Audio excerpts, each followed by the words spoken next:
Welcome, gentle listener, to our quiet corner of the world, a place for stories that unfold like dusk and settle like soft moonlight. Before we begin our journey tonight, if you find solace in these words, consider subscribing to our channel. By doing so, you help this small flame of tranquility continue to burn, and you ensure you'll never miss a chance to drift away with us into a world of gentle mystery. Now, find a comfortable position, let your breathing soften and deepen, close your eyes, and let us travel together to a place where the water sings. The river that plays forgotten lullabies. In a town nestled between gentle, rolling hills that seem to cup the sky, lived a man named Elian. His life was one of quiet diligence and meticulous care. By trade, he was a restorer of old books, a profession that suited his patient and introspective nature. His small workshop, tucked away on a cobblestone lane, was a sanctuary of silence, smelling perpetually of aging paper, worn leather, and the subtle, sweet scent of binding glue. Sunlight, thick with dancing dust motes, would slant through the single large window, illuminating the delicate work of his hands as he pieced together the fragmented stories of the past. He loved his work, finding a deep and resonant satisfaction in making things whole again. He would take a book with a broken spine, with pages as brittle as autumn leaves, and breathe life back into it, his stitches as careful as a surgeon's, his touch as gentle as a whisper. Yet, despite the contentment he found in his craft, an inexplicable emptiness hummed quietly in the background of his days. It was not a sadness, not a sharp grief or a longing for something tangible he could name. It was more like a missing note in a familiar melody, a space where a color should be on a well-loved painting. He would often pause, his bone folder resting on a crease of vellum, and listen to the silence of his shop, feeling as though he was on the verge of remembering something vital. The feeling was a constant, low-grade ache in his soul, a sense of being incomplete that he could neither grasp nor dismiss. He would trace the gilded letters on an ancient cover, feeling the history beneath his fingertips, and wonder if his own story was missing a crucial chapter. This feeling grew more pronounced in the quiet hours of the evening, when the work was done and the world outside had softened into shades of indigo and gray. He would sit by his window, watching the stars prick the velvet darkness, and the echo of absence would swell within him, a silent, poignant question with no discernible words. He sometimes dreamt of music, faint and ethereal, a melody that seemed to be woven from moonlight and mist, yet it would evaporate upon waking, leaving only the ghost of a feeling, a profound sense of peace and of having been known. He began to believe that this phantom music was the source of his nameless longing, the very thing his spirit was straining to hear. The answer, or at least the beginning of one, arrived not in a dream or revelation, but in the brittle pages of a book he was not meant to keep. It was a slim volume of local folklore, its cover the color of faded moss, its spine held together by little more than hope. The book had been part of a larger collection from a secluded estate, most of which were unremarkable accounts of agriculture and commerce. But this one was different. As Elian carefully separated its clinging pages, he found himself drawn into tales of the deep woods and the hidden valleys that lay beyond the town's familiar borders. The stories spoke of things the modern world had forgotten, of stones that warmed in the moonlight, of trees that whispered secrets to the wind, and, most intriguingly, of a river that was not on any known map. The text referred to it by several names: the stream of Somnus, the water of whispers, but most often, the lullaby current. The folklore described it as a place of profound tranquility, a river whose waters did not rush or roar, but flowed with a sound like a gentle, continuous hum. The legend claimed that for those who learned how to listen, truly listen with their heart and not just their ears, the river's hum would resolve into music. It wasn't just any music, but the forgotten lullabies of the soul, the songs a mother might have sung, now lost to the mists of infancy. The simple tunes a child might have hummed to themselves in a moment of perfect contentment. The ancient, ancestral melodies that run in the blood, unheard for generations. The book described the experience as a form of homecoming, a deep and resonant remembering that could soothe the most restless spirit and make a fractured soul feel whole again. The words seemed to call directly to the empty space within Elian. Its gentle ripples hummed the lullabies your soul once knew. That sentence, in elegant, faded script, struck him with the force of a physical blow. Tucked into the back of the book, glued to the inside cover, was a small, folded piece of parchment. It was a hand-drawn map, so old it was nearly translucent in places. It showed none of the familiar landmarks of the region. There were no towns, no roads, no political boundaries. Instead, it was a map of the natural world, marked with symbols for ancient oaks, standing stones, and winding animal tracks. And there, weaving through the center of it all, was a single, sinuous blue line, labeled simply, Somnus. A path was faintly sketched, beginning at a landmark described as the Weeping Rowan, a tree he vaguely recalled hearing about in children's stories. For the first time, Elian's vague longing had a direction. The quiet ache in his soul now had a destination. That night, he did not sit by his window and ponder his emptiness. Instead, he carefully packed a small rucksack with bread, cheese, a water skin, and a warm blanket. He laid the tattered map on his workbench, its mysterious lines illuminated by the soft glow of his lantern, and felt not fear, but a profound and thrilling sense of purpose. The missing note in his life was calling to him, and he had finally decided to go and find it. Elian set out at first light, when the world was washed in a palette of soft gray and pale rose. The cobblestones of his town were slick with dew, and his footsteps were the only sound in the sleeping streets.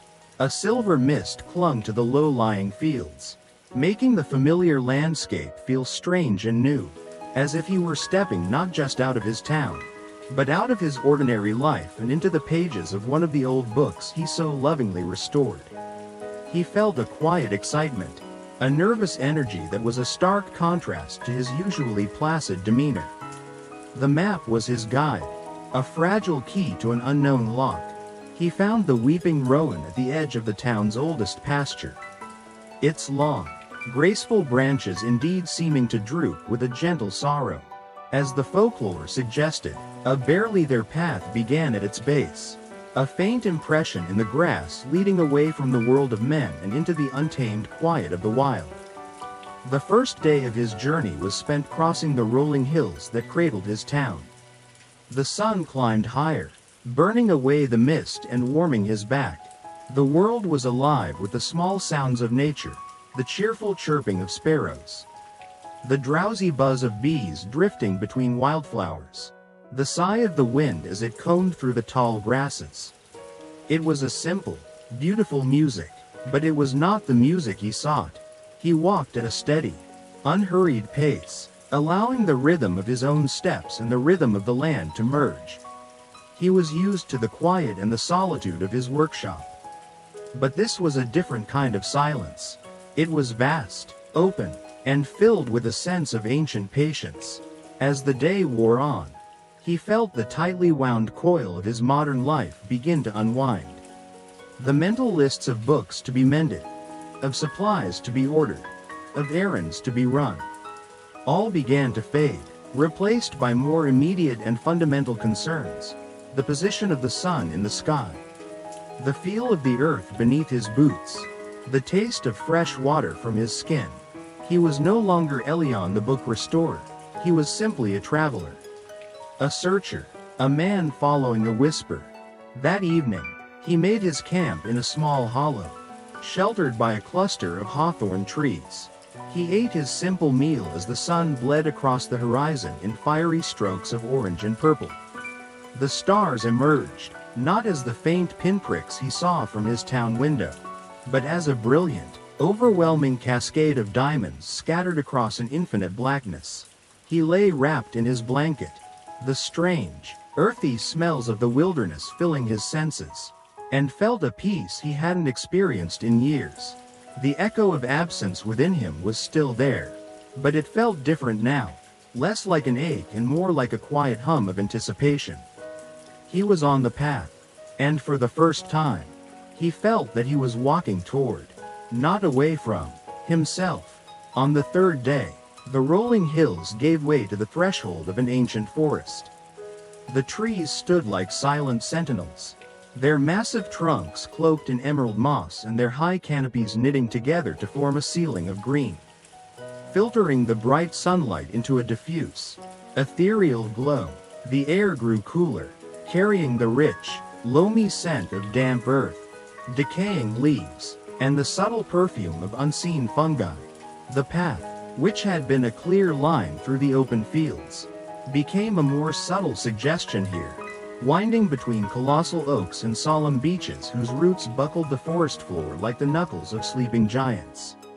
The transition was profound. It was like stepping from a bright, airy room into a hushed, sacred cathedral. The cheerful sounds of the open hills were replaced by a deeper, more resonant quiet. The world seemed to slow down, to hold its breath. Birdsong was more infrequent here, and when it came, it was a clear, flute-like call that seemed to emphasize the surrounding silence rather than break it. The only constant sound was the soft, rustling whisper of leaves, a sound that seemed to be in conversation with itself, sharing secrets far older than any human language. Elian found his own pace slowing to match the forest's solemn rhythm. He walked with greater care, his senses heightened. He noticed the intricate lace of a spider's web, beaded with morning dew like a necklace of pearls. He saw the vibrant, almost shocking red of a tiny mushroom pushing its way through the dark soil. He felt the texture of the moss beneath his fingertips, a living velvet that was cool and damp to the touch. The forest demanded a different kind of awareness, a meditative attention to the small, beautiful details that composed its whole. This was not a place to be hurried through. It was a place to be experienced, to be absorbed. The map had indicated that the path through these woods was long, and for the next several days, Elian was enveloped by this green, whispering world. He began to feel a profound change within himself. The constant, low-level anxiety of his town life, the pressure to be productive, the awareness of time passing, all of it dissolved into the timeless atmosphere of the woods. His thoughts, which often raced and circled back on themselves, grew quiet and still. He was becoming less a man in the forest and more a part of it. Another quiet, watchful presence among the ancient trees. Sometimes, in the deepest part of the woods, when the wind was just right, he thought he could hear something else beneath the rustling of the leaves. It was a low, resonant hum, so faint it was more a feeling in the bones than a sound in the ears. It was like the distant drone of a cello string, a vibration that seemed to emanate from the very earth itself. He would stop, holding his breath, trying to pinpoint its source, but it was everywhere and nowhere at once. It was the first hint of the river's song, and it filled him not with unease, but with a deep and certain conviction that he was drawing closer to his destination. After what felt like an eternity, but was likely only 5 days, the dense canopy of the whispering woods began to thin. The diffuse, green-tinged light was gradually replaced by brighter shafts of pure, golden sunlight breaking through the leaves. The air, which had been still and heavy, began to stir with a gentle breeze that carried a new scent, the clean, cool fragrance of moving water. The low, resonant hum that Elian had been sensing in the deep woods grew stronger, more defined. It was no longer a vague vibration in his chest but a discernible, albeit incredibly soft, sound. It was a continuous, melodic drone that seemed to pull him forward. He found his pace quickening, his heart beating with a quiet, hopeful rhythm. The path led him to a small, rocky outcrop that overlooked a wide, secluded valley he had never seen before. He stepped out from the tree line, and the view before him made him catch his breath. The valley was a perfect bowl of green, untouched and pristine. The sides were carpeted with the same ancient trees he had just walked through. But the floor of the valley was a lush meadow, dotted with wildflowers in hues of violet, yellow, and white, and weaving through the very center of it all, a sinuous, shimmering ribbon of silver, was the river. From this distance, he could see that it was not a large or powerful river. It did not crash or foam. Instead, it moved with an almost impossible slowness, its surface as smooth and reflective as polished glass, mirroring the brilliant blue of the sky above. The sunlight caught on its surface, not in a harsh glare, but in a soft, dancing shimmer that seemed to pulse in time with the gentle hum that now filled the air. It was more beautiful than any of the folklore's descriptions had prepared him for. It looked less like a body of water and more like a liquid dream. A physical manifestation of peace itself. A sense of profound awe settled over Elian. He stood on the outcrop for a long time, simply looking, absorbing the scene. Every part of his being seemed to recognize this place. It felt like coming home to a house he'd never seen but had always known existed. The ache of absence in his soul, the persistent, nameless longing, seemed to quiet, soothed by the mere sight of the river. It was as if the missing piece of his life was laid out before him in this hidden valley. The map had led him here, but he felt as though his own heart had been the true compass. With slow, deliberate steps, he began the descent from the outcrop, his eyes never leaving the shimmering, silver ribbon of water. The hum grew louder with each step, not in volume, but in clarity, as if a great, gentle orchestra was slowly tuning its instruments, preparing to play a piece of music composed just for him. Reaching the valley floor was like stepping into another world. The air was warmer here, thick with the scent of sun-baked earth, honeyed nectar from the wildflowers, and the unmistakable, clean perfume of the river itself. The humming was now a constant, gentle presence, a sound that seemed to emanate not just from the water but from the very air. The stones, and the soil, it was a sound that bypassed the ears and settled deep within his bones. A calming vibration that slowed his pulse and quieted his mind. He walked through the meadow, his boots brushing against soft grasses and delicate petals, until he finally stood on the banks of the soundless stream. Up close, the river was even more magical. The water was so clear he could see every single stone on its bed. They were not jagged rocks or dull gray pebbles, but smooth, egg-shaped stones in 1,000 muted colors, soft greens, pale lavenders, warm ochres, and dusky blues, looking like a scattering of giant, forgotten jewels. The current moved so slowly and smoothly that the surface was almost perfectly still, broken only by the occasional, lazy swirl of an eddy. There were no crashing waves, no gurgling rapids, only the deep, resonant hum that was the river's voice. Elian found a large, flat stone, warmed by the afternoon sun, and sat down. He closed his eyes, took a deep breath, and prepared to listen. He expected the legendary lullabies to emerge immediately from the hum, to hear the clear, distinct melodies the folklore had promised. He listened with an intense focus, straining his ears, trying to pick out notes and tunes from the river's constant drone. He sat there for an hour. Then two. The sun began its slow descent towards the western ridge of the valley. Yet, all he heard was the hum. It was beautiful, undeniably peaceful, but it was just a single, unchanging sound. A flicker of disappointment, small but sharp, pricked at him. Had he misunderstood the legends? Had he traveled all this way only to find a beautiful, but ultimately ordinary, river? He felt a familiar sense of frustration, the kind he felt in his workshop when a delicate piece of binding refused to set properly. He was trying to force it, to impose his will upon it. He opened his eyes and looked at the water.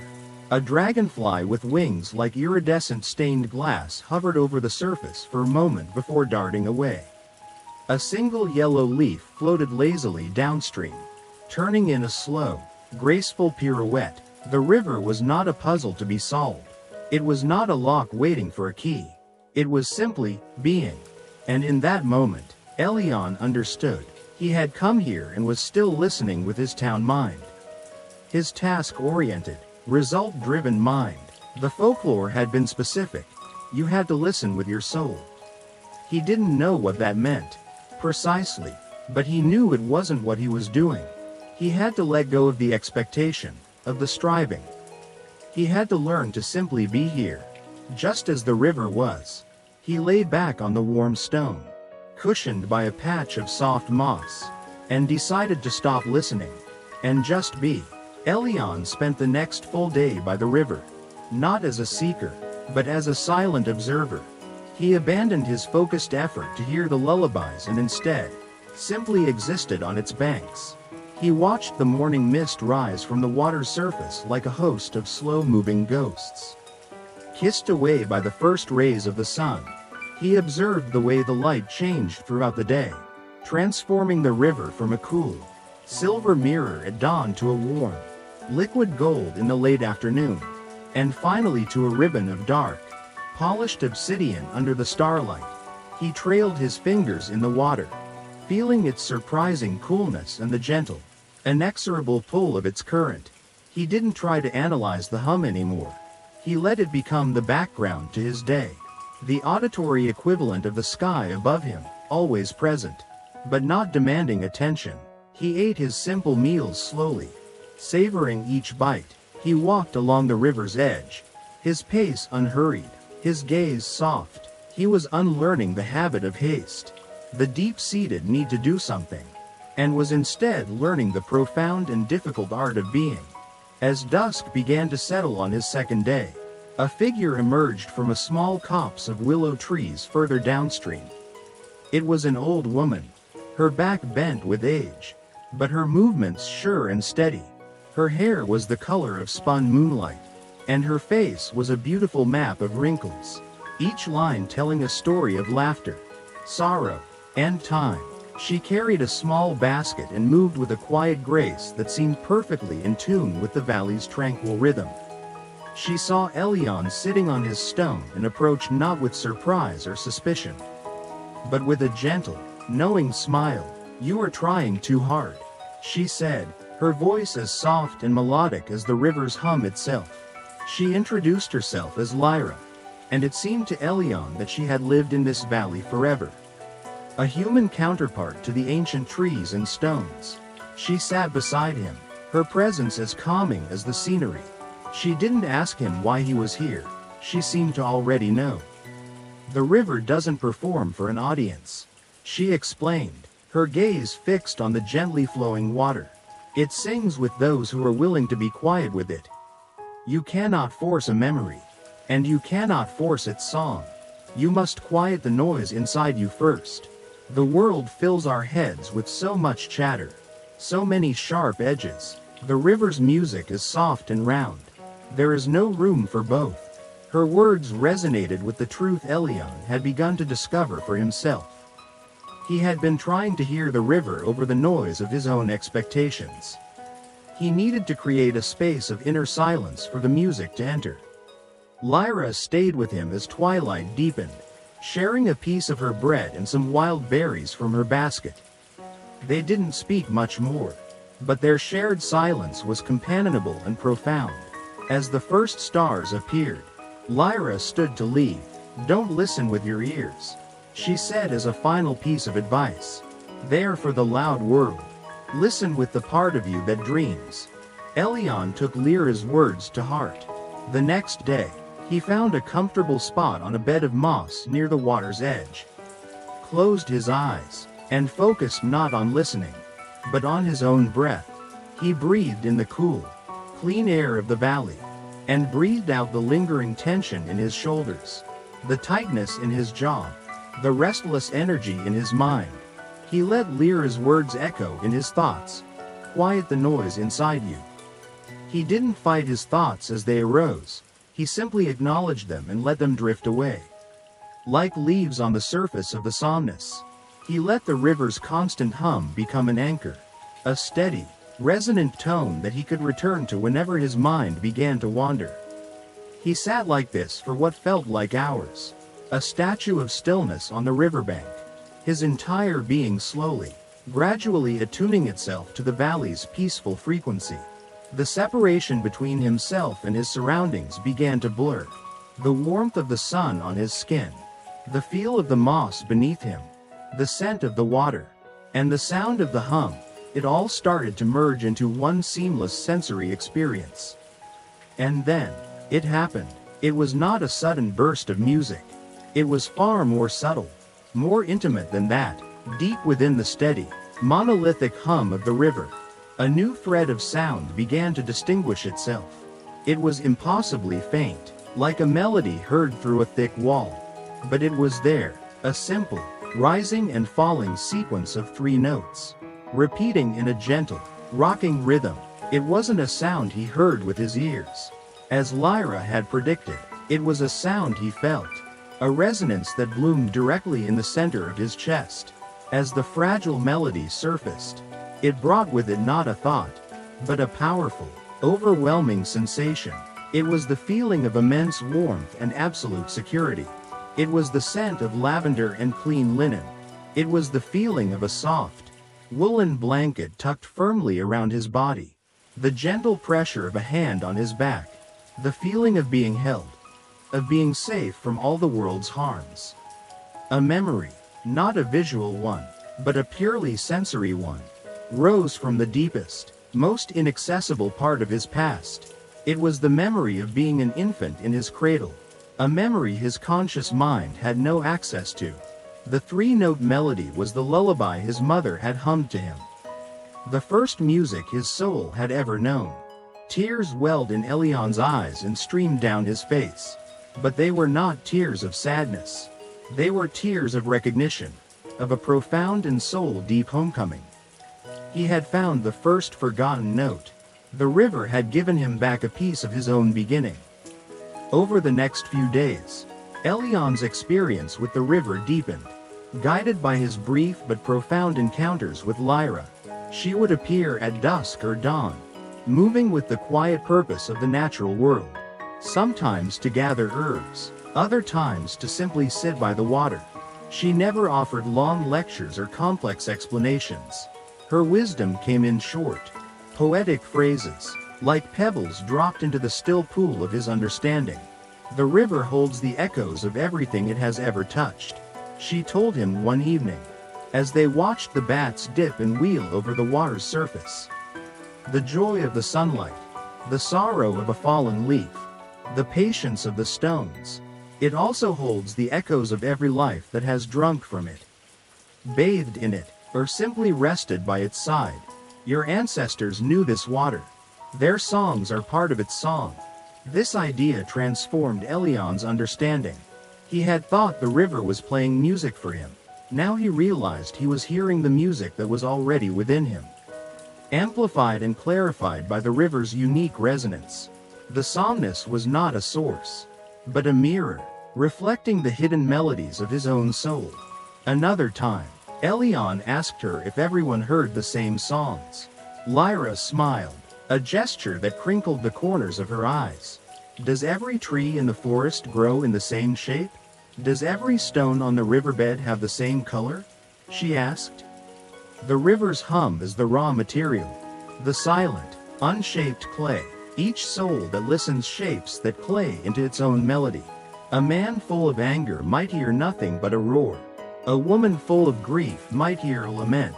You, child, she said, her gaze soft and kind. You came here with a quiet emptiness, a space waiting to be filled. So the river sings to you of what you have forgotten, to make you whole. Her words gave him a framework for his experiences. He learned that the lullabies were not just memories of his own life, but a tapestry woven from many threads. He began to understand that listening was an act of collaboration between himself and the river. It required his stillness, his openness, his willingness to receive whatever the water offered. Without judgment or demand, he learned from Lyra that the river didn't give him memories, it created the perfect, tranquil conditions for him to find his own. She was not a teacher in the traditional sense, but a guide, pointing him back towards his own inner landscape. With the river as his map, she taught him that this journey was not about discovering the river's secret, but about uncovering his own. Emboldened by Lyra's wisdom and the memory of his first lullaby, Elian continued his daily practice of quiet communion with the river. He learned to slip into a meditative state more easily now, the path to inner silence becoming more familiar with each attempt. He would sit for hours, feeling the sun on his face, letting the river's hum wash over him, a constant, soothing presence. For several days, he heard only the faint, three-note melody of his infancy, a comforting and familiar refrain. He did not push for more, content to simply bask in that rediscovered feeling of safety. Then, one bright, cloudless afternoon, as he was watching a small, blue butterfly dance from one wildflower to another, a new melody began to emerge from the hum. This one was different. It was not the slow, rocking rhythm of a cradle song. It was light, airy, and full of a quick, tumbling energy, like the sound of water bubbling over small stones. It was a cheerful, simple tune, full of uninhibited delight. As the melody grew clearer in his mind's ear, it brought with it a cascade of sensory impressions. He felt the sensation of warm sun on his bare arms and the tickle of tall grass against his legs. He smelled the sweet, almost intoxicating scent of clover and damp earth. He heard a sound that startled him with its purity, the sound of his own laughter. High-pitched and breathless, the unself-conscious, whole-bodied laughter of a small child. A vivid memory bloomed in his mind, as clear and bright as the day itself. He was a boy, no older than 5 or 6, running through a meadow very much like this one. He was chasing a grasshopper, his small legs pumping, his heart thrumming with the pure, uncomplicated thrill of the chase. The world was a symphony of green and gold, and he was the joyful conductor of his own small universe. He remembered the feeling of falling, tumbling into the soft grass, not with pain but with a sense of giddy release, staring up at the vast, impossibly blue sky through a screen of green blades. The melody was the tune he had been humming to himself that day.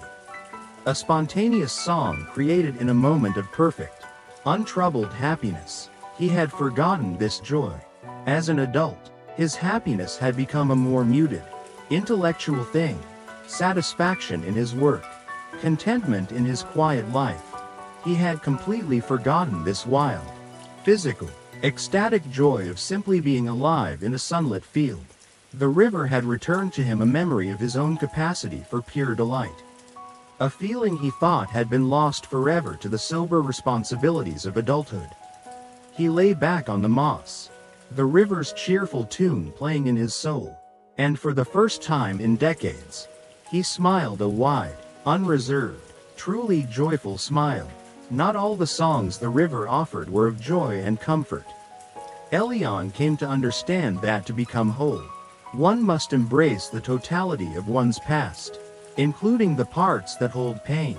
One cool, overcast morning, when the sky was a uniform sheet of pearl gray and the valley was wrapped in a profound silence, a different kind of melody surfaced. It was slower than the others, a simple, melancholic air that seemed to fall like a gentle rain. It was a tune of minor keys, filled with a sense of longing and a quiet, tender ache. As the notes wove their way into his consciousness, they brought with them the memory of a cold, wet nose nudging his hand and the scent of damp fur. He remembered a small, scruffy terrier mix named Pip, his childhood companion, a creature of boundless energy and unconditional love. The memory that surfaced was not one of their happy days playing in the fields, but of the day Pip grew old and still. He saw, with a clarity that stung his eyes, the small, blanket-wrapped bundle in the garden, the freshly turned earth, His father's comforting arm around his small, shaking shoulders. He felt again the confusing, overwhelming weight of his first real grief. A sorrow too big for his child's heart to fully comprehend. It was a sadness he had buried long ago, packed away with other childish things. As an adult, he remembered the fact of Pip's death, but he had lost the visceral connection to the feeling of it. The river, in its gentle, insistent way, brought that feeling back, but it did not return it as a sharp, wounding pain. The melancholic lullaby cradled the memory, soothing its jagged edges. The music seemed to say, "Yes, this happened. This was sad. It is okay to feel this sorrow. It is a part of you, a testament to the love you felt." The river didn't erase the sadness, it allowed him to experience it fully and peacefully, to integrate it as a valid and important part of his own story. He sat by the water's edge, letting the quiet tears of a long-grieved loss fall, not in anguish, but in a kind of cleansing release. He understood now that the river's purpose wasn't just to return what was happy, but to heal what was broken. It mended the soul not by cutting away the painful parts, but by singing them a song of acceptance, weaving them back into the whole tapestry of a life, transforming old wounds from scars into quiet, silver threads. The lullaby of sorrow was as necessary as the lullaby of joy, for it taught him the profound lesson of compassionate self-remembrance. As the weeks melted into a timeless rhythm of sunrise, birdsong, sunlight, and starlight, the lullabies that Elian heard began to change. They grew deeper, more complex, and seemed to originate from a place even further back than his own childhood. He was now so attuned to the river's frequency that the melodies came to him more easily, sometimes even when his eyes were open, as he walked along the bank or watched the clouds drift overhead. One afternoon, a new kind of song emerged. It had a steady, percussive rhythm, like a hammer striking wood, overlaid with a simple, resonant melody that spoke of patience and focused creation. With the song came not a memory, but a feeling in his hands. It was a phantom sensation of wood grain, the heft of a well-balanced tool, the deep, satisfying knowledge of how to join two pieces of wood so they would hold for 100 years. He had never been a carpenter, yet the feeling was as real and certain as the moss beneath him. He remembered his grandfather, a cabinet maker who had passed away when Elian was very young. He had only hazy memories of the man, but he had a clear memory of his workshop, a place that smelled of sawdust and shellac. This lullaby, he realized, was not his. It was his grandfather's, a work song, a tune hummed in concentration, an echo of a life's passion passed down through blood and bone. Another day, a different melody arose, this one soft and flowing, like the tending of a garden. It brought the scent of damp soil after rain, the feeling of crumbling earth between the fingers, and an innate understanding of the life cycles of plants. He felt a deep, quiet connection to the earth, a patience for the slow, miraculous process of growth. This, he knew instinctively, was the song of his great-grandmother, a woman he had never met but who was known in family stories for her legendary gardens.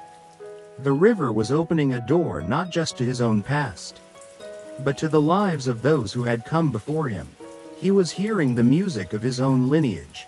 He began to feel that he was not an isolated individual, but the culmination of a long, unbroken chain of lives, loves, and labors.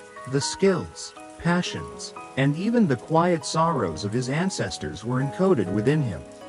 Silent symphonies waiting for the right conditions to be heard. The psalmist was that condition. It was a great library of souls, and it was showing him the chapter that belonged to his family. This realization filled him with a profound sense of connection and belonging, a feeling that he was part of something much larger and older than his own small life.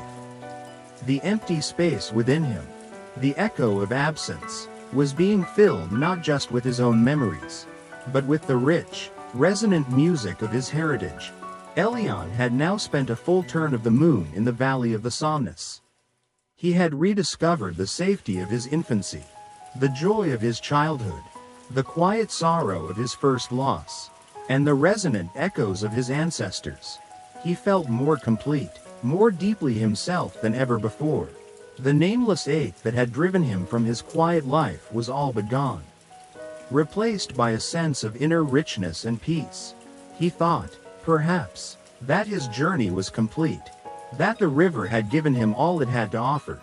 He was content. He no longer strove to hear the music, but simply lived alongside it, letting it come and go as it pleased. It was in this state of quiet acceptance, on a cool evening when the moon was a perfect, silver disk in the sky, that the final and most profound lullaby revealed itself. It began differently from the others. It didn't emerge from the river's hum, but seemed to well up from inside himself, meeting the river's drone in perfect harmony. It was a melody that was uniquely his. It contained elements of all the others, the gentle rocking rhythm of his mother's song, the bright, tumbling notes of his childhood joy, the melancholic grace of his sorrow, the steady, patient cadence of his ancestors. But it was more than the sum of its parts. It was a new and complete song, a melody that felt like the musical signature of his own soul. It was a tune both complex and exquisitely simple, a song that spoke of his love for old books, his patient hands, his quiet nature, his deep, unspoken longing, and the peace he had finally found. As the music swelled within him, it was not accompanied by a specific memory, but by a feeling of absolute self-recognition. It was as if he were looking in a mirror for the first time and truly seeing himself. This was the melody his spirit had been straining to hear his entire life. This was the missing note. This was the sound of his own wholeness. Tears streamed down his face once more, but this time they were tears of a sublime, transcendent peace. The echo of absence was not just filled, it had been transformed into this beautiful, resonant song. He was not an empty vessel. He was a complete composition. The river had not given him a new piece. It had simply reminded him of the music that had been playing inside him all along. Unheard and unacknowledged, he sat by the silvered water, under the silent, watchful moon, and for the first time in his life, felt utterly and completely whole. In the days that followed his ultimate discovery, a quiet shift occurred in Elian. The urgent need to listen, to uncover more, dissolved completely. He had found what he came for, not a collection of memories, but the central, organizing principle of his own being, his song. Now, his time by the river became less about receiving and more about integrating. He would walk the banks, no longer trying to hear the music in the water, but listening for the echo of it inside himself. He found, to his quiet delight, that it was always there. He could call it forth at will, the gentle, complex melody of his own soul. He could hum it under his breath, and the sound felt more natural, more true, than any words he had ever spoken. He spent his final days in the valley in a state of tranquil gratitude. He would watch the river flow, not as a seeker, but as a friend. He saw it now not just as a magical entity, but as a teacher of profound truths, of the beauty of persistence, the grace of letting go, and the fact that the deepest currents are often the quietest. He sought out Lyra one last time, finding her tending a small garden of medicinal herbs near her simple cottage. He didn't need to explain what had happened. She saw it in his eyes, in the peaceful, centered way he held himself. The restless, searching quality was gone, replaced by a calm, luminous certainty. "You have heard it, then," she said, her voice soft, the heart of the song. Elian simply nodded, his heart too full for words. "Remember," she said, her weathered hand resting on his arm for a moment. "The river showed you the music, but you are the one who carries it. It is not confined to this valley. It flows in you now." He understood. The point of the journey was not to stay in the magical place forever, but to learn its lessons and carry them back into the world. He thanked her, a simple, heartfelt expression of a gratitude so immense it could never truly be captured in words. She simply smiled and returned to her herbs, her part in his journey complete. The next morning, as the sun's first light touched the valley, Elian packed his small rucksack. He took one last, long look at the somnus stream, its surface shimmering in the dawn. He bowed his head slightly, a gesture of respect and farewell, then turned and began the long walk back through the whispering woods. The river's song now a permanent, gentle hum in his soul. The journey back was different. The world he passed through was the same, the ancient woods, the rolling hills, but he experienced it differently. He was no longer a man searching for a missing piece, but a whole person moving through the world. He walked with a lighter step, a deeper peace. When he finally saw the familiar rooftops of his town, he felt not a sense of weary return to the mundane, but a quiet readiness to re-engage with his life. Bringing his newfound wholeness to it, he returned to his workshop, and it was as if no time had passed at all. The same slant of light fell through the window, filled with the same dancing dust motes. The same scent of old paper and leather filled the air. Outwardly, nothing had changed, but for Elian, everything was different. The silence of the room was no longer a container for his nameless longing. It was now a canvas, a quiet space that was filled with the gentle, internal music he had brought back with him. The echo of absence was gone forever. He picked up the book he had been working on before he left, a volume of poetry with a broken spine. As he carefully threaded his needle and began the patient work of stitching the signatures back together, he found himself humming. It was a soft, complex melody, a tune he had never consciously known before, but one that felt as familiar as his own name. It was the heart of his song, the lullaby of his own soul. His hands moved with their old skill, but with a new grace, a new rhythm. He was no longer just a mender of books. He was a participant in the act of making things whole. An act that he now understood on a much deeper level. He was restoring this broken object, just as he himself had been restored. His life was still quiet. He was still Elian, the restorer of old books. But the quiet was no longer empty. It was resonant. It was filled with the gentle, constant music of the somnus stream, the river that does not play for you, but plays within you, humming the lullabies your soul always knew, and has, at last, remembered.